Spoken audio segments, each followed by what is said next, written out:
Al Gore, king of the climate scam. Biggest crisis in the history of this country. Sea level worldwide will go up 20 feet. 600,000 Hiroshima-class atomic bomb. A man who took a silly environmentalist scare and turned it into a trillion-dollar industry. In 2006, Al Gore's apocalyptic movie, An Inconvenient Truth, wowed audiences and even won 2 Oscars. So, almost 20 years on, how many of the terrifying predictions Gore made have come true?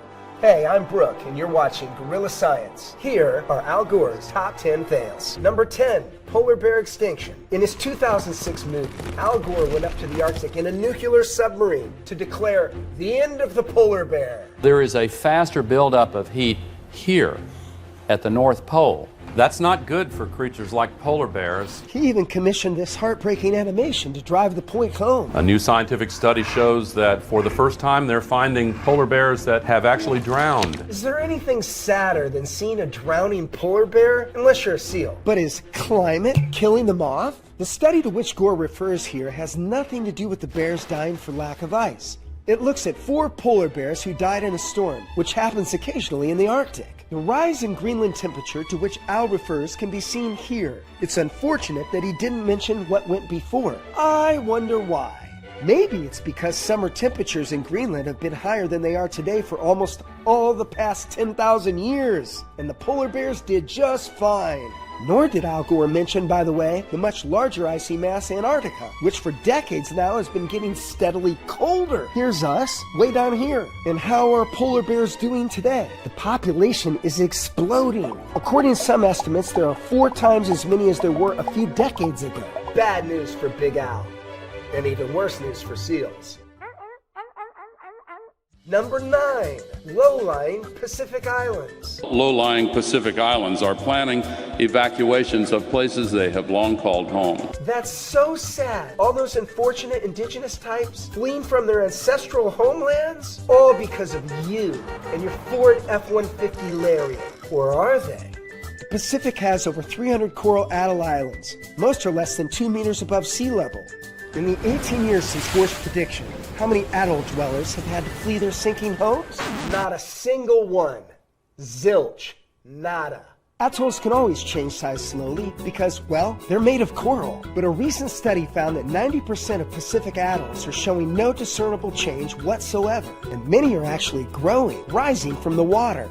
And as for the inhabitants fleeing, the population is expected to grow from 11 to 17 million by 2050, a rise of 60%. Another of Al's claims sunk. Number 8, Lake Chad. It's big, it's wet, and it's right in the middle of Africa. But look out, Lake Chad, here comes climate change. This is Lake Chad, once one of the largest lakes in the world. It has dried up over the last few decades to almost nothing. Al made his claim about this Central African lake in his film An Inconvenient Truth. What Al doesn't mention is that Lake Chad has been shrinking for thousands of years from natural causes, with no help at all from industrial civilization. It's true that in the decades after 1970 it shrank at a faster rate.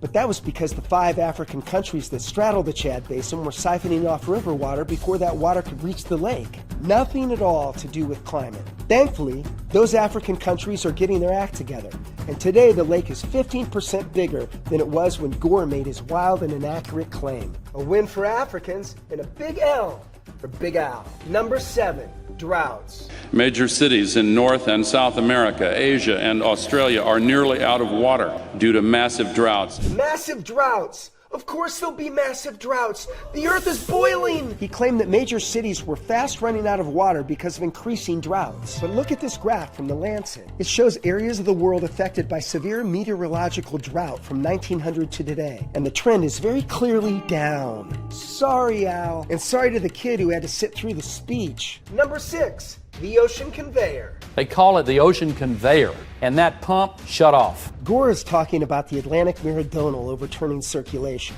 What's that? It's a fancy name for Atlantic Ocean currents, wherein warm water moves up from the tropics to the North Atlantic, where it cools, sinks, and returns southward.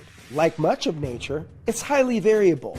But since Al is keen to follow the science, he will have been relieved to read a recent major study published in Nature. One that reemphasizes that the ocean conveyor changes naturally over time, that there is no evidence that it is collapsing, or that any changes, current or recent, are due to human activity. And by the way, Al, for most of the last 50 million years, the Earth has been far warmer than it is today, and the oceans got along just fine. Number 5, a 20-foot sea level rise. Sea level worldwide would go up 20 feet. Al dazzled his audience in An Inconvenient Truth with high-tech maps projecting a 20-foot rise in sea levels in the near future. A truly biblical deluge. By the time of Al's follow-up film, An Inconvenient Sequel, his 20-foot prediction seemed mysteriously to have shrunk. This is a major crisis. Projected sea level rise in South Florida, possibly 7 feet or more. So, have we witnessed a sudden recent increase in sea level? Nope. According to official data, there's a slow rise in sea levels, but it started a century or more before CO2 levels started to take off,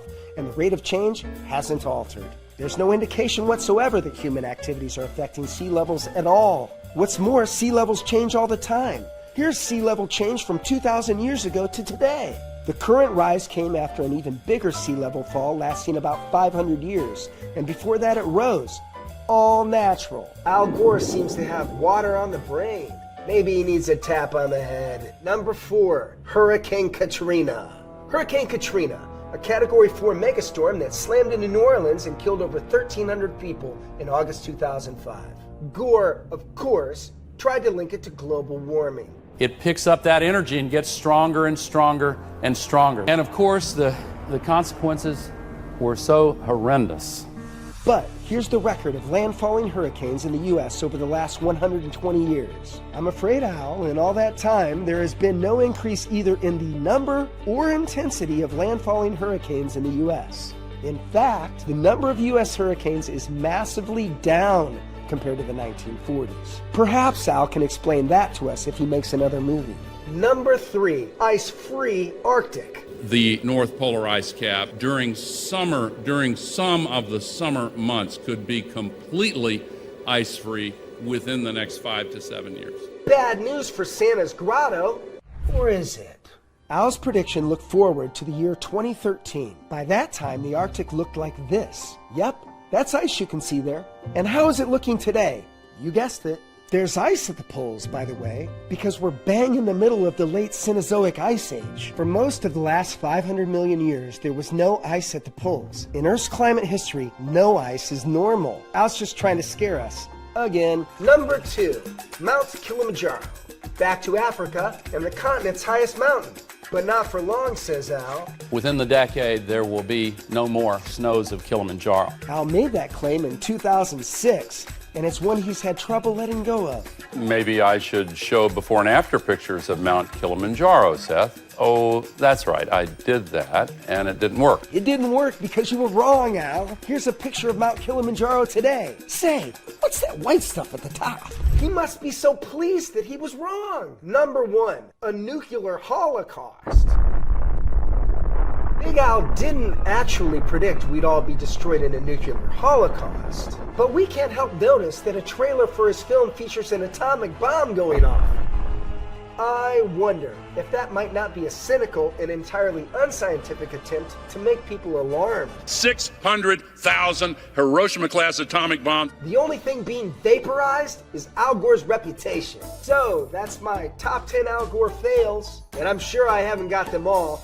If you can think of more, let me know in the comments below. And it's not just Al Gore making wild climate claims. There's a video about that right here.